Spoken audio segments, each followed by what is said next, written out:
Welcome, everyone, to today's Explainer. I am so thrilled you're joining us because today we're looking at a truly incredible and honestly pretty harrowing piece of history. We are heading back to the 1930s to explore one of the absolute worst environmental disasters in American history. Yep, we're talking about the Dust Bowl. It's an epic story of nature, human ambition, and ultimately survival. Okay, let's dive into this. How exactly did America's most profitable farming paradise suddenly become its darkest environmental disaster? It's a massive question, right? Well, the answer is a fascinating chronological story of both tragedy and triumph. To really wrap our heads around what happened to these communities, we've got to look closely at how human actions collided directly with the forces of nature. Section 1. A farming paradise during the early 1900s boom.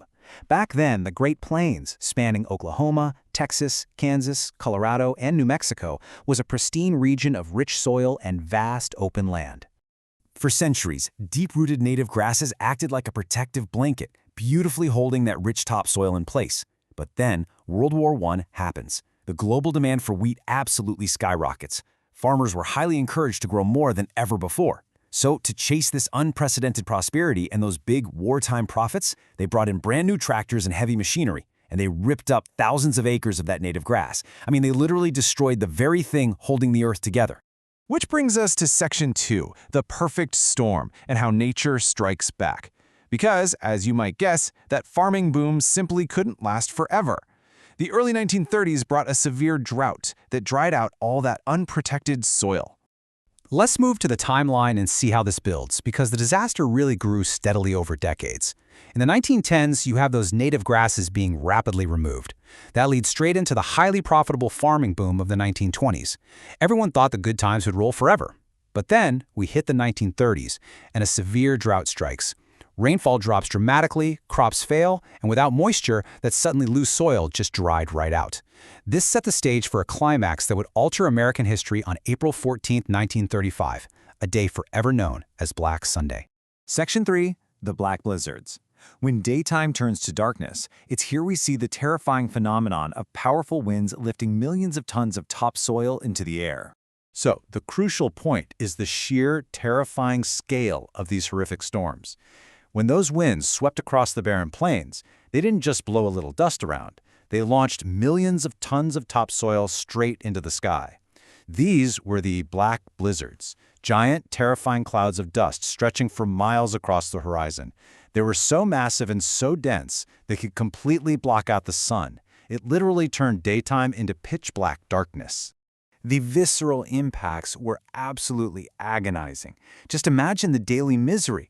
Families would desperately rush indoors, sealing windows and doors with wet cloths as these massive storms approached. But it didn't even matter. The fine dust found its way inside anyway, thickly covering food, clothes, even beds. People woke up with grit coating their mouths and lungs. Kids actually had to wear masks just to walk to school. Out in the fields, livestock literally died from suffocating on the dust. It was completely inescapable. And all of this peaked on Black Sunday, April 14, 1935. The day actually started out with clear skies, but by the afternoon, a massive wall of dust, reaching thousands of feet into the sky, dropped visibility to absolute zero. The immense static electricity from the swirling dust shorted out engines, leaving cars completely stalled on pitch-black roads. The sheer terror of that specific day made front-page headlines everywhere. It shocked the nation and finally woke the rest of the country up to just how desperate the situation was. Section 4. Migration on Route 66, the Exodus West. The economic fallout of failed crops and bank foreclosures forced hundreds of thousands to abandon their lands. With crops failing left and right, families just couldn't pay their debts. Banks aggressively foreclosed on farms, taking away land that had been in families for generations.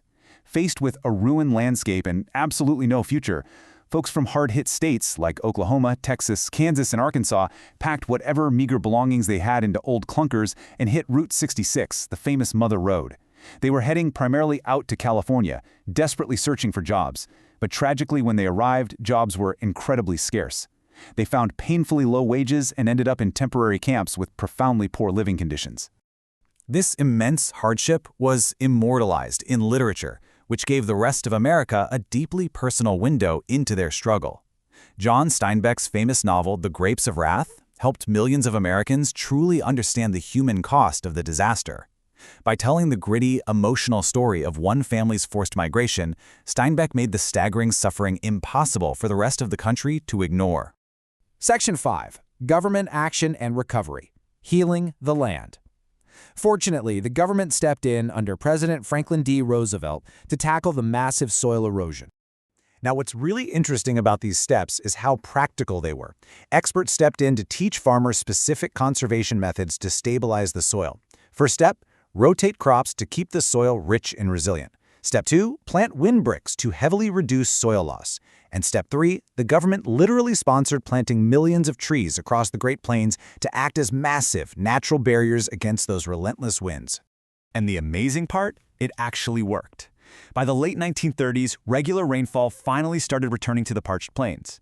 Combined with these vastly improved farming practices, the return of the rain helped bring the worst of the Dust Bowl to an end.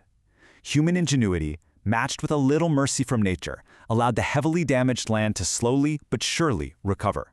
Section 6. A Legacy of Resilience and Lessons for Today. What does all of this mean for us now regarding human determination, survival, and policy change? The story of the Dust Bowl isn't just a history lesson about dirt. It's fundamentally about human determination, and this brilliantly illustrates the lasting legacy of the crisis. It totally transformed American farming practices for the better and deeply influenced government policy.